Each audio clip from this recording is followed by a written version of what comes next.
na naghahangad talaga na makadalo sa gawain ng Panginoon. Amen? So, isa na lang. Meron pa po ba? Ayan, si Ate Nicole. Sige, ako na po. Ako po nagpapasalamat po kay Lord. Madami po talaga yan, so isa-isa yung panahon dyan. Ayun, una po nakalabas na po si tatay, kaya nagpapasalamat po kay Lord. Pinayagan na kami ng Zarate, kasi pag nag-stay pa po, dagdag po ako ng dagdag ng bill. Kaya kahit may kulang po po, please stop na po yun. Kaya salamat po talaga sa Diyos na hindi nangyari yung puso nung nagmamanage. And nagpapasalamat din po kay Lord kasi kahit sa almost 2 weeks po na nasa hospital si tatay, hindi niya po hinayaan na ma-miss ko yung opportunity din na offer ng Lord. Yung course po for teachers in 5-day training, yung TCE1 po, hinayaan pa rin niya na maka-attend po ako doon. Kasi akala ko hindi na po talaga matutuloy dahil nga po sa nangyari. Nagpapasalamat po kay Lord, tulad po na sabi kanina ni Pearly, yung isang kaluluwa pa lang po yung mapatanggap mo. And most especially, ang napatanggap ko po talaga, yung tatay ko, natutuwa po talaga ako na nagawa ko po yun during that time at naging responsive po siya. And yeah, alam ko po nagpupuri ang milyong-milyong anghel sa langit dahil po kay tatay. At nakita ko rin naman po yung puso ni tatay habang sumasagot siya during that time. Ay, syempre po, share po ako yung ano na po siya, yung for release na po siya, para naman po ma-take niya po talaga wholeheartedly. And marami po nilista doon, ano po ba? Ayun, yung salamat sa Panginoon kasi grabe po yung provision niya. Last day na rin po ng enrollment ko doon sa online review center noong April 15. Tapos first time na na-delay po yung bayad din ng client ko. Pero salamat kay Lord, yung nag-check po ko na Gcash, alam may anonymous po na nag-send. Kaya, hiniram ko po muna. Ayun.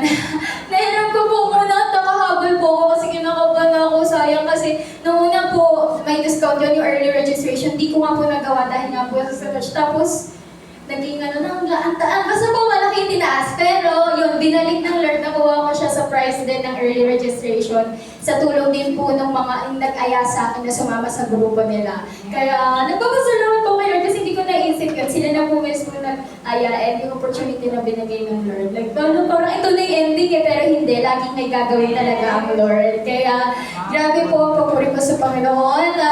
Ano po yung nilisa ko doon na yun. Siguro po pag naalala ko, ipapasalamat ko po ulit. Lahat po talaga ng papuri pasasalamat sa Diyos po. Maging sa mga taong natin po ng Diyos. Amen. Anong cluster ang sakop kay Ate Nicole? So, yan. So, follow up na lang yun si tatay. Amen? Huwag po natin palalampasin ang mga bawat araw na talagang hindi po natin naaalagaan, no? Na nadidiligan, no? Ng salita ng Diyos yung mga ipinapadala ng Panginoong kaluluwa sa atin. So, ako din po magpapasalamat sa Panginoon sa patuloy na ginagawa ng Lord sa aking buhay, kalakasan, dahil thank you Lord. Talagang 1 week, talagang umataw po ang inyong abang lingkod. Kaya sabi ko, minsan nauwi na ako 11 ng gabi, tapos sa bahay, kasi nga po, bilang lola, meron akong 6 na apo ngayon na, thank you Lord, akala ko tapos na ako sa 5, pero hindi ko inaaring na ano yun, pabigat or kabigatan nga. Yun ay joy na talagang nagbibigay dahil meron akong joy na apo, meron akong faith, meron akong grace, no, kompleto. Kaya walang dahilan para talagang hindi ako nagagalak bawat araw. But thank you Lord, and sa provision ng Lord, dun po sa ating gawain sa Isabelita rin, thank you Lord. Na meron na kaming mixer. Andun ang mixer. Ayan. Meron na kami 2 microphone. Then, ano ba tawag dito sa ganito? Kompleto na po. Kailangan na lang yung tutugtog. Ang mag-ooperate ng mixer. Then, naka-ready na kay Pastor Nolan yung ating keyboard roon. Yeah. Thank you kay Lord na isama po natin sa panalangin yung pong ating gawain doon na wala po akong ibang hinangad, kundi ang makasunod sa kalooban ng Lord at kung ano ang plano ng Lord. Sabi ko nga, hindi ko siya pangunahan. Magpapatialog lang ako sa kalooban at kagustuhan ng Panginoon kung ano ang kanyang kalooban sa gawain natin doon sa Villa Isabelita. Kaya sa Diyos ang kapurihan, napakarami natin ipapasalamat sa Panginoon, but I know na ang oras po natin ay ganun lang, kalimitado, kaya tinatawagan ko na po ang ating mahal na pastor para po sa pag-aya ng salita ng Diyos. Yes, Pastor Nicole.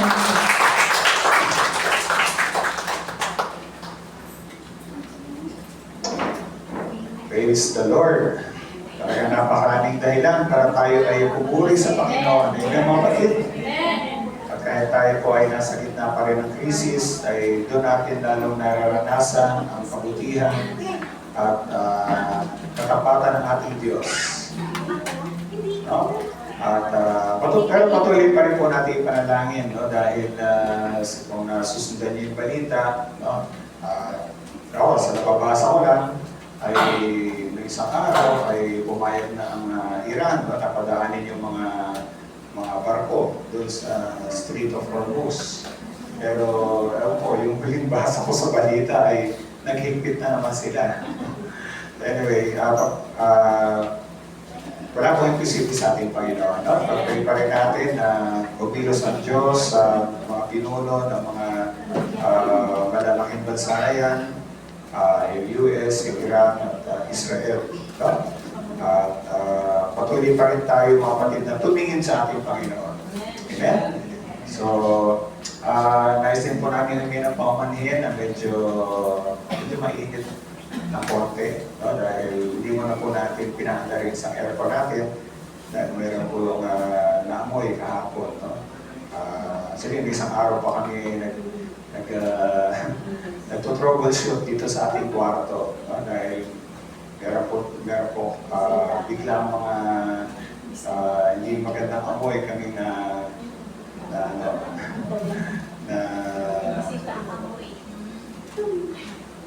amoy.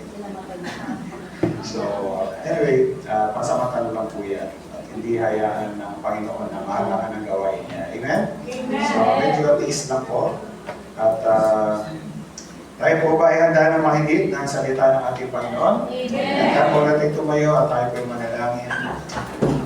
O aming Ama, maraming salamat po muli sa iyong biyaya na tuminga na kami ay kumakapit pa rin, Panginoon, sa iyong mga salita. Higit sa lahat sa inyo, sa kabila ng iba't ibang mga pagsubok at mga hamon sa aming buhay. Salamat dahil kayo po, higit sa lahat ang umahawak sa aming buhay. Kayo po, Panginoon, na nag-iingat, patuloy na nagpapalakas at patuloy na nananagumpay, Panginoon, sa amin. Sa sandali ito, Ama, kayo po nakakaalam ng kalagayan ng bawat isa. Alam niyo po, Panginoon, kung sino po ang may mga karamdaman na kailangan po ng inyong kagalingan. Panginoon, iuwan natin po yung kamay sa kanila. Dadatingin, Panginoon, sa aming pastor na meron din pong pagsubok sa kanyang pangangatawan, sa kanyang kalusugan. Dalayan po namin na kayo po ang muling magpakita na kayo po ay Diyos na makapangyarihan at kayo po Diyos na nagpapagaling. At ganun din sa aking mga kapatid. Kayo po ang patuloy na magbigay ng kagalingan sa mga may karamdaman. At Panginoon, kung meron din po sa amin ngayon na maaaring sila ay natatakot, sila ay nangihina, maaaring meron Panginoong mga alalahanin sa kanilang mga puso. Panginoon, dalayan ko po ang iyong kapayapaan ay inyo pong ipagkaloob sa amin sa aming pananatili sa inyong presensya, sa aming patuloy na pakinig na iyong salita. Panginoon, kayo po ang mag-ingat sa puso at kaisipan ng bawat sa puso namin. At binibigay nga po namin sa inyo ang aming mga kabalisahan, Panginoon. At higit sa lahat ang aming mga buhay. Salamat po, Ama, at sa umaga ito, kayo po muling maghayag sa amin sa pamagitan po ng iyong banal na Espiritu na gagamitin po ang iyong salita para kami ay patuloy na gabayan at patuloy na tulungan kung paano kami mabuhay na nakalulugod sa iyo, o aming Panginoon. Salamat po at Dalayan ko ang banal na Espiritu niyo po ang patuloy na kumilos sa bawat isa at itago niyo po ang inyong lingkod sa likuran ng iyong kalwalatian. Salamat po, Ama. At sa inyo po namin binabalik lahat ng kapurihan, kalwalatian sa pangalan namin, Panginoon Yesus, at ang lahat ng mga minamahal ng Panginoon ay magsabi ng Amen and Amen. Amen. Praise the Lord. Praise the Lord. Ayaw po kayo makaupo, kapatid. At nakakatuwa nga po dahil medyo bumaba yung presyo ng salamat kay Lord at kasi pinapakita ko linggo-linggo tumataas eh. So, medyo bumaba ngayon sa tulong ng Panginoon. At pagpapatuloy po natin ang ating mensahe na pinamagatang Being Empowered by God. Na tayo po ay bigyan ng Diyos ng kanyang kapangyarihan. At ang kapangyarihan na yan ay nagmumula kanino? Sa ating Panginoon at ang ginagamit niya ay ang pangatlong persona ng pagka-Diyos na walang iba kundi ang Holy Spirit. Ang banal na Espiritu. So ipagpapatuloy po natin ang nakaraang linggo nakita natin na ang pinanggagalingan ng spiritual na kapangyarihan natin ay walang iba kundi ang banal na Espiritu. Ayon na sa sinabi sa ating pinaka-text, yung Gawa 1:8, sabi nga doon, ngunit bibigyan kayo ng kapangyarihan, pagbabasa niya ng Espiritu Santo, at kayo ay magiging mga saksi ko, sabi ng Panginoon Yesus. Mula sa Jerusalem, Judea, Samaria, at hanggang sa dulo ng daigdig. Amen? Sino rito ang para sa kanya yung pangako na yun? Nasa kamay. Para kanino yung pangako na yun ay para nasa kamay? Amen. Para sa atin din po yan. Hindi lamang yan para sa mga unang mga alagad o disipulo na ating Panginoon na kausap niya. Dahil pinangako ng Panginoon na darating ang banal na Espiritu na hindi lang natin makasama pero siya ay mananahan sa atin. So mga kapatid, kung tinanggap mo si Jesus bilang iyong Panginoon na tagapagligtas, nasa iyo na rin ang banal na Espiritu ng Diyos. Amen?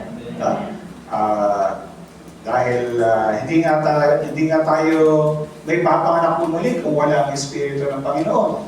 No? Hindi tayo magkakaroon ng conviction sa ating kasalanan kung wala ang Espiritu ng Panginoon. Kaya nasa atin na po ang banal na Espiritu ng ating Panginoon. Pero tulugan ang nasabi natin nung nakaraan, retira ko ito, sa lumang tipan, ang banal na Espiritu ay dumarating sa mga lingkod ng Panginoon kapag meron silang tungkulin na dapat gampanan. No? Nakita natin noong nakaraan yung halimbawa ni Saulo at ni David. No? Kaya kung mapapansin niyo po mga kapatid, sa lumang tipan, para bang hindi ganun sabihin natin, kahayag, no? At hindi talagang, sabihin natin, hindi katulad ng ginagawa ng banal na Espiritu ngayon. Na ang banal na Espiritu ngayon ay pinagkakalob ng Diyos sa mga nananalig sa ating Panginoong Yesus. Mas sabihin natin, mas malawak ang pagkilos ng banal na Espiritu ngayon. At noong nakaraan, meron akong nabanggit sa inyo na kapag ang Espiritu ng Panginoon ay nanaan sa atin, I believe na ang banal na Espiritu ay hindi na mawawala sa atin. Hindi na siya aalis sa atin. Okay? Bakit ko nasabi yun? Dahil mismo ang ating Panginoong Yesus, ang sabi niya sa John chapter 14, verses 16 and 17, sabi niya doon, and I will ask the Father, and He will give you another advocate to help you and be with you forever. Kaya nyo? Isusugo ng Panginoon ang, ano ba yung advocate sa Tagalog? Parang yan eh, sige, tingnan lang natin ano, sa Tagalog, yan sabi dito.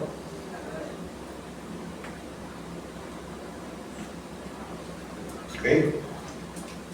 Ang patnubay, no? Bibigyan niya ng isa pang patnubay na magiging kasama ninyo magpakailanman. Diba? Sasabi ron, ang patnubay, ang banal na Espiritu ay makakasama natin magpakailanman. Ibig sabihin, hindi tayo iiwan ng banal na Espiritu. Amen? At sabi ng ating Panginoon, ngunit nakikilala niyo siya sapagkat siya'y sumasa inyo at nananahan sa inyo. So siya ay kasama natin at siya ay nananahan sa atin. Pero isang maliwanag na mapanghahawakan natin yung sinabi sa Ephesians chapter 1 verses 19 and 20. Sabi rito, Efeso 1, 20 at 21, 19 at 20, actually hindi ko po nilagay po sa ating slide. Sabi rito,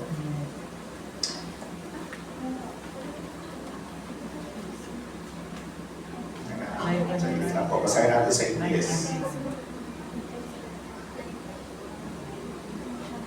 Sorry, Ephesians chapter 1 verses 13 to 14 muna. No?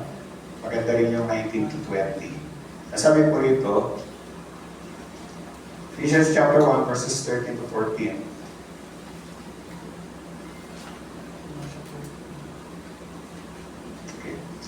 Yung bandang huli ng verse 13. Having believed, you were marked in Him with a seal, the promised Holy Spirit. Okay? So, ang nabanggit dito, meron daw tatak, yung selyo. No? At yun ay ang banal na Espiritu. Tayo ay tinatakan na. Okay? At yun ang banal na Espiritu. No? Alam niyo, ano bang significance ng tatak? Kalimitan, yung tatak ay nagsisimbolo ng pag-aari. No? Pag tinatakan ng isang, halimbawa,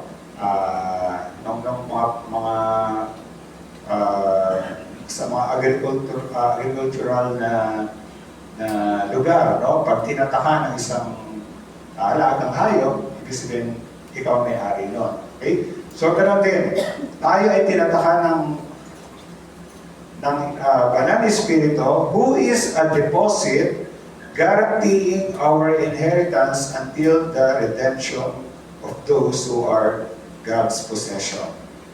Okay? So, sabi rito sa Tagalog, basahin ko lang, na ang Espiritu ang katibayan ng mga pangako ng Diyos sa ating mga hinirang hanggang kapta natin ang lubos na kaligtasan. Purihin natin ang kanyang kadakilaan. So, siya ang, sinabi nito, siya yung deposit. Guaranteeing our inheritance. Ano yung sabihin nun? Hindi ba pag meron tayong binibiling isang bagay, anong ginagawa natin? Halimbawa tayo ay may upahan, di ba? Anong hinihingi nila? Deposit, di ba? Okay. Ibig sabihin, yung deposit na binigay natin, parang isang assurance, no?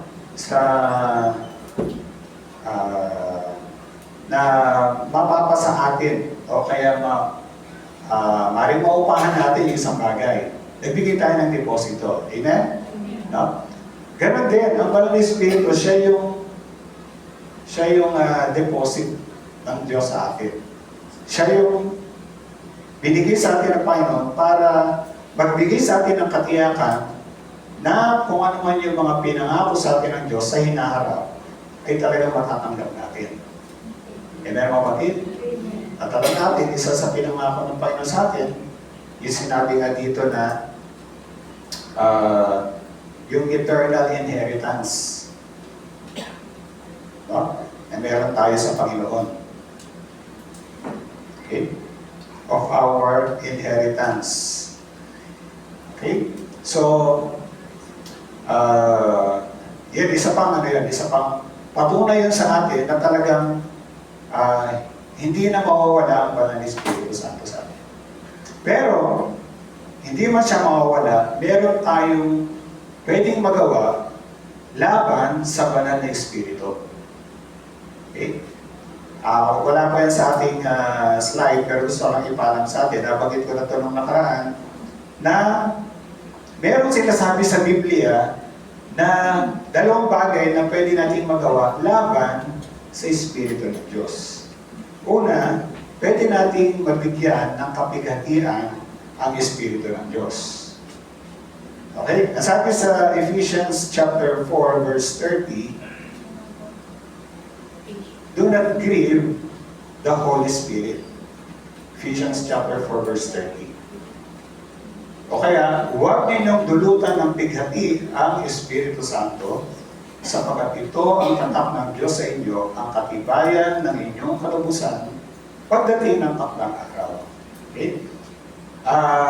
Anong ibig sabihin ng pagbibigay natin ng pighati? Yung malulungkot ang banal na Espiritu Santo sa atin. Amen? No? Kailan mangyayari yun, kapatid? Kailan nangyayari yun? Kapag tayo ay nakagawa ng kasalanan. No? Actually, yung context ng Ephesians chapter 4, verse 30, ito yung mga unang mga talata at sumunod na talata, may mga binabanggit dito si Apostol Pablo na pwedeng makapagdulot ng pighati sa banal na Espiritu. Ano yun? Basahin natin yung verse 26. Sabi dito, kung magagalit man kayo, iwasan niyong kayo mag-asala, agad niyong pawiin sa kalooban ang galit. Okay? So ano pwedeng magdulot ng pighati sa banal na Espiritu? Yung galit na hindi makatuwiran. Yung galit na nagkakasala ka. Kasi pwede ka naman magalit na hindi ka masama. Halimbawa, tanong, kasalanan ba ang magalit? Lahat ba ng pagagalit ay kasalanan? Hindi. Diba? Diba ang Panginoong Yesus nagalit? Diba? Pero hindi siya nagkasala. Nung nakita niya maraming mga nangangalakal sa templo, diba? Pero sabi rito, may galit na nagkakasala tayo. Gano'n ba nangyayari yun? Nagawa, nagalit ka. Tapos nung nagalit ka, nakapagsalita ka ng masama. Diba? No? Halimbawa na. No? Bigla kang nakapagmura. No? Pwede mo mangyari pa rin yun? Yes. Pwede mangyari. No? O kaya, kasi hindi na yun. Yung medyo nakapagsalita ka na nakakasakit. No? Sa kapwa mo. Diba? Masakit dahil hindi lang yung kasalanan ng tinutukoy mo, maaaring yung pagkatao na yung tinukoy mo. Amen? No?